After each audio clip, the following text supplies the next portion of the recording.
This Week with Bob Mueller on News 2. This week, I definitely know parents who have moved their families out of state because of the risks to trans kids in particular. A new report ranks Tennessee among the top 5 worst states in the country for LGBTQ plus equality. I think the policy before us is impractical, perhaps even impossible. Williamson County schools facing a deadline about books must decide whether to follow state law or the U.S. Constitution. Nashville is a huge veterans town. Tennessee is a big veterans state. ABC News anchor and reporter Bob Woodruff brings his Got Your Six Vet Fest back to Nashville to support and celebrate area veterans. More in our This Week cover story. An effort by the CEO of Tennessee Special Olympics could lead to Nashville hosting the 2030 National USA Special Olympics. Hello again and welcome to another edition of This Week. A book-banning battle in Williamson County pits state law against the U.S. Constitution. A news anchor, Bob Woodruff, ABC's Bob Woodruff, salutes Tennessee veterans with VetFest 2024, the third time he brings it here. And a bid is in for Nashville to host the 2030 Special Olympic USA Games. You will hear from the CEO of the Tennessee Special Olympics. But we begin with Tennessee ranking near the bottom of all states for LGBTQ plus equality. It's been ranked among the best in the nation for music, a top state for doing business, and one of the greatest places to raise a family.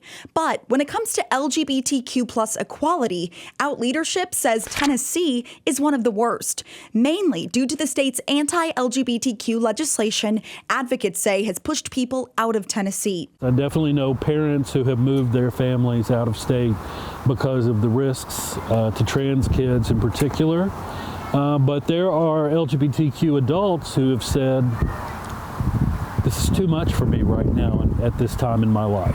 I'm going to have to go somewhere else. Out Leadership scored states based on categories like political and religious attitudes, health access, and legal protections. Tennessee coming in 46th in the nation for LGBTQ equality. My focus really is not so much on where we rank compared to other states, but what we can do to beat bills in this state. Fighting legislation, including one signed by Governor Bill Lee, that removed specific anti-discrimination language from the state's Code of Ethics for teachers.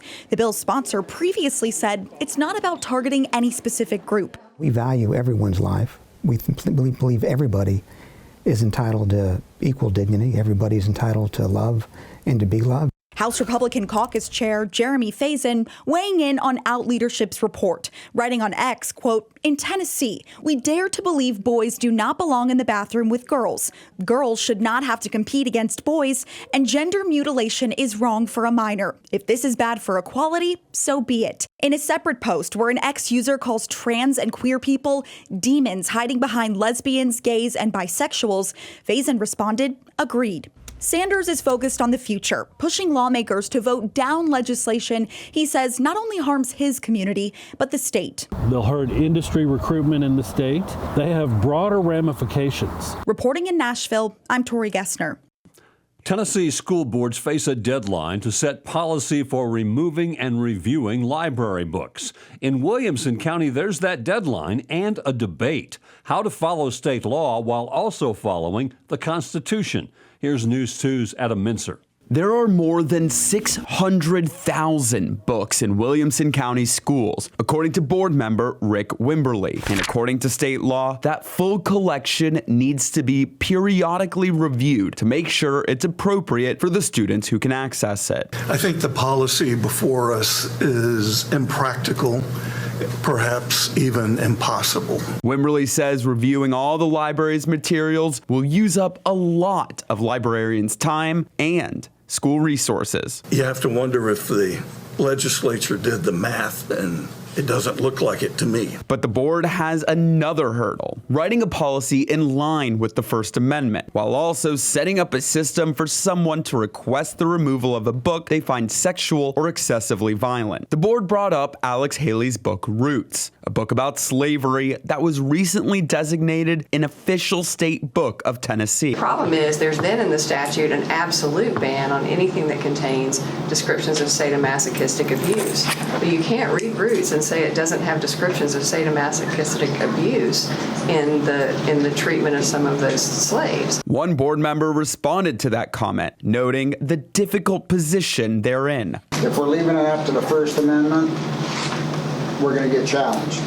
If we leave it up to state law, we're going to get challenged. The next work session is scheduled for 6 p.m. on Thursday. In Williamson County, Adam Mintzer, News 2. Now to our This Week cover story, one that is close to my heart. I met ABC News reporter and anchor Bob Woodruff in Afghanistan in 2002, covering the war on terror following the 9/11 terror attacks. Bob was nearly killed 4 years later in an IED attack. He survived, and he recovered, and he formed a foundation to ensure veterans get the kind of care he received. Next weekend, VetFest 2024 takes place in downtown Nashville. Bob's annual salute and thank you to veterans.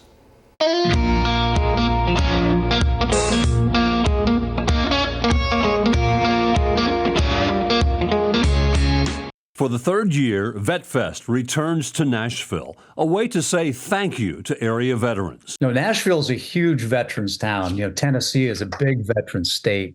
And you guys have music. And music, to me, in our world of recovery, the best kind of therapy that exists in my mind is music.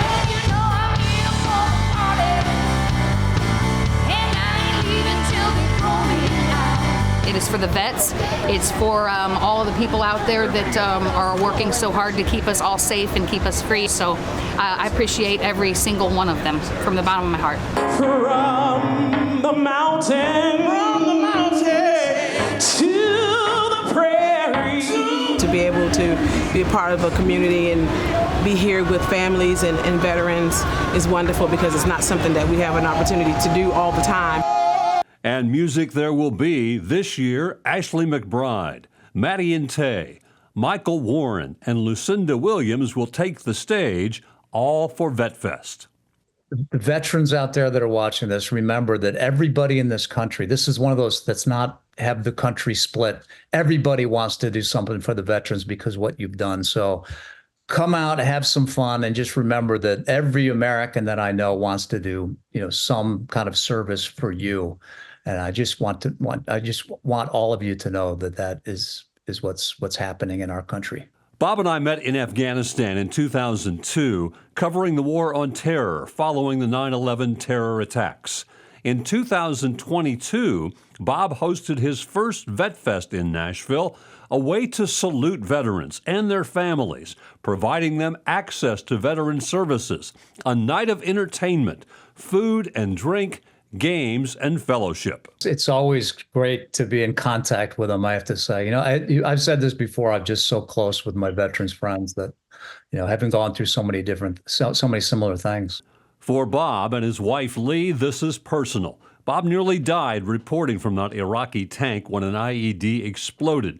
He survived 36 days in a coma and years of recovery. Now he wants to make sure the physical and mental care he received is available to all veterans.